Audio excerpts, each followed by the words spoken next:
Hi viewers, வணக்கம். என்னோட சேனலுக்கு முதல் முறையாக வரணும்னா சேனல் சப்ஸ்கிரைப் பண்ணுங்கள், பெல் ஐக்கனை கிளிக் பண்ணுங்கள். அப்போ தான் நான் போகிற வீடியோ உங்களுக்கு தொடர்ந்து நோட்டிஃபிகேஷன் வந்துருக்கு. அதில் நம்ம ஆளுங்கிறத ப்ரெஸ் பண்ணுங்கள். அப்போ தான் நான் போகிற வீடியோ உங்களுக்கு உடனுக்குடன் நோட்டிஃபிகேஷன் வந்து சேரும். வாங்க பதிவுக்குள்ளே போகலாம்.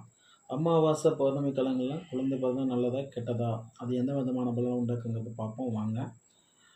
எவ்வளவோ நமது இந்துக்களில் நல்ல நேரம் கெட்ட நேரம்னு பாகுபடுத்தி பிரித்து கூற இருந்தாலும், ஒரு நல்லது செய்யவோ, ஒரு நல்லது பேசவோ, ஒரு தொழில் தொடங்குவதோ, ஒரு நல்லது வீடு கட்டவோ, இப்படியாக எந்த ஒரு நிகழ்விற்கும் பெரும்பாலான அமாவாசை பௌர்ணமி போன்ற திதிகள் தான் நிறைஞ்ச நாட்கள்னு சொல்லி ஏற்றுக்கிட்டு நம்ம செயல்படுறோம். அப்படி பௌர்ணமி அமாவாசை திதி நாட்களில் ஈர்ப்பு சக்தி அதிகமாக இருக்கிறதுனால கூறப்படுது. அப்போது நான் அந்த நாளில் ஈர்ப்பு சக்தி அதிகமாக இருக்குது. அப்போனா கடல் நீர் மேல் நோக்கி உந்தப்படுது. பௌர்ணமி நாட்களில் குழந்தை பிறப்பால் இப்படி என்ன பெரிய கெடுபலன்கள் எதுவும் நடந்து விடாது. தோஷங்கள் எதுவும் அண்டி விடாது. அமாவாசையில் பிறப்பதால் தோஷங்கள் அண்டும் என பலராலும் பரவலாக பேசப்படுது. ஆனால் அமாவாசை காலங்களில் புது முயற்சிகளுக்கு நல்ல பலனை வாரி வழங்கிடும். அந்த தினத்தில் ஆண் குழந்தை பிறந்தால் திறமையுள்ள பலனாக திகழ்வார். தனது ஆயுள் காலத்தில் பாதி வயதிற்கு மேல் ஒரு நாட்டையே தன் கட்டுப்பாட்டில் நடத்த அளவிற்கு திரைப்பலம் கொண்ட யோக நிலைகள் கிடைப்பதற்கான வாய்ப்புகள் அதிகம்.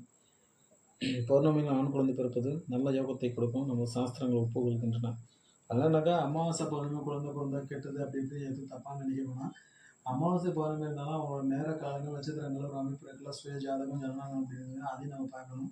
இந்த திதியை மட்டும் கணக்கில் நம்ம வச்சக்கூடாது, சரிங்களா? அதனால தான் பஞ்சாங்கத்தில் 5 வகை நாள், திதி, யோகம், கரணம், பவம் அப்படிங்கிறத பிரிச்சிருக்காங்க. அது ஹோரை, அதுக்கு தகுந்த மாதிரி தான் பார்க்கணும். அமாவாசை நல்லா திதியை கணக்கில் வச்சுக்கிறது, அதில் ஹோரைங்கிறத கணக்கு வச்சுக்கலாம். ஏன்னா பொதுவாக எல்லாரும் அமாவாசை பௌர்ணமினாலே எல்லாம் நல்லது கெட்டதை இப்போ யோசிக்கிறாங்க.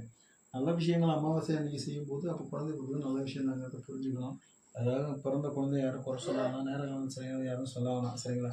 மறக்காம சேனல் சப்ஸ்கிரைப் பண்ணுங்கள், பெல் ஐக்கானை கிளிக் பண்ணுங்கள். அப்போ தான் நான் போகிற வீடியோ நோட்டிஃபிகேஷன் வந்திருக்கோம். நன்றி, வணக்கம்.